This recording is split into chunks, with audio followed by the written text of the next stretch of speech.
Jai Hind everyone, Jai Hind students. In this video, I will discuss the chapter Nazism and Rise of Hitler. As we have discussed that this chapter is divided in two parts.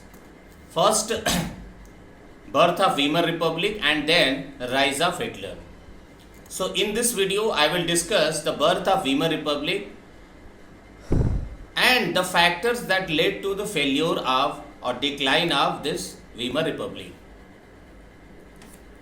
In class, we have already discussed that after First World War, after First World War, when Germany was defeated along with other Axis countries, and after the defeat of Germany, Germany had to surrender. But Germany, which was under monarchy, and the monarch was Kaiser William II, he and his government, they had been telling their people that Germany is winning the war, not losing the war. But when it seemed that the defeat is imminent, Allied forces, when they entered Germany, monarch Kaiser William fled, abdicated the throne, and after few days, the members of parliament of Germany, which was named as Reichstag, these parliamentarians, they formed a provisional government. The political parties, which were mainly socialist, Democrats, Catholic, and they formed a provisional government. This provisional government, they formally surrendered, and that brought an end of the First World War. Remember, German people who had been told by the previous government that Germany had been winning the war. But when suddenly they heard this news that Germany had surrendered, and they could not digest, they could not believe that Germany can be defeated. But here, the provisional Weimar government that was formed, they had no option other than to surrender, because to bring an end to this war, they had to surrender. So from the very first day after the formation of this government, they became very unpopular among the German people, because they could not believe that Germany can be defeated. So here you see, from the very beginning, this new government was very unpopular among the people. This new government, why it was called Weimar government? Because the parliamentarians, they decided to meet in the city of Weimar, not in Berlin, as there was so much disorder in the city of Berlin. That is why it was known as Weimar government. Now,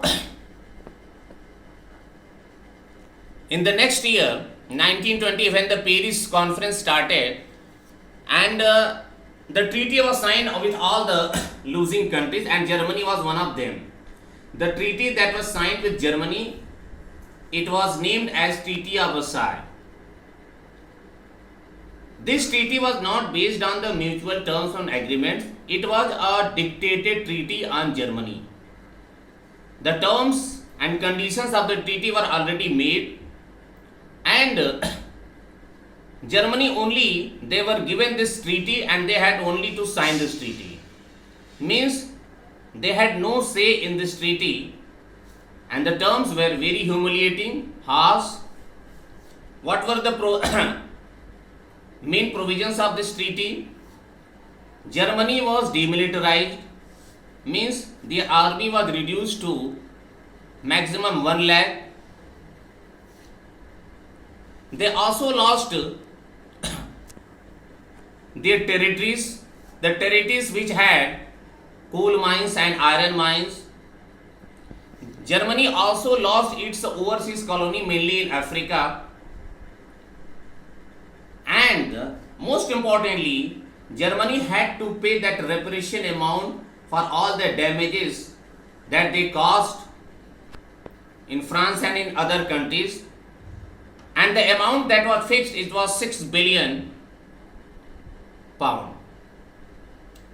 So yes, and this treaty this government, when they signed this treaty, which further made them unpopular among the people of Germany, because people of Germany, they never accepted this treaty because they believe the terms are very humiliating for the proud German people.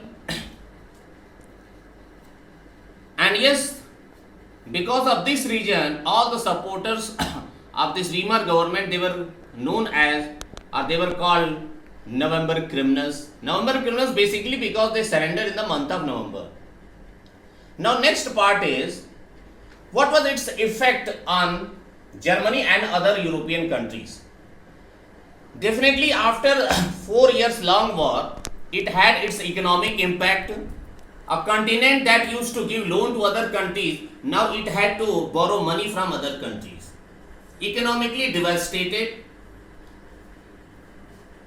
And Germany, yes, it was also affected.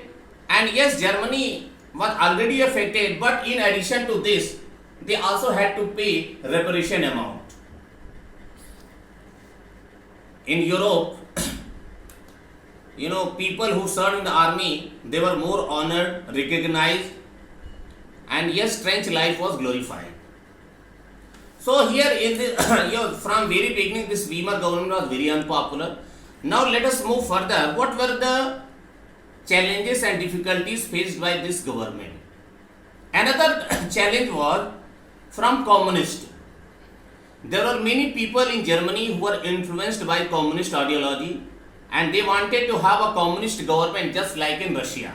Because just 1917, there was a revolution in Russia, and here in Germany they were known as Spartacists, and they also formed a Spartacist league.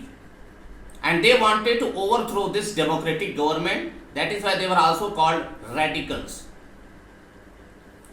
But this Weimar government could suppress, they crushed them with the help of army, army men. And later, these communists, they renamed as Communist Party of Germany. See, so this also became one of the reasons for the rise of Hitler, as all the political parties, they could never unite against Hitler. Another factor, economic crisis. As Germany, which was already in a deep economic crisis, and despite that they had to pay this reparation amount to France. They requested French government, they should be given at least 1 year time to recover their financial situation, but which was denied by France.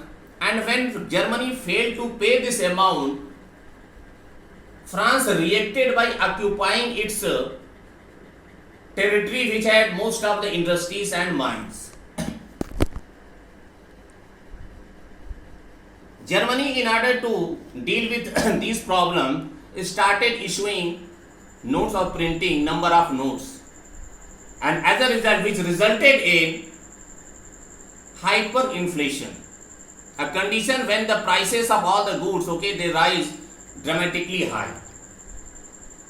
And the value of German currency mark almost collapsed.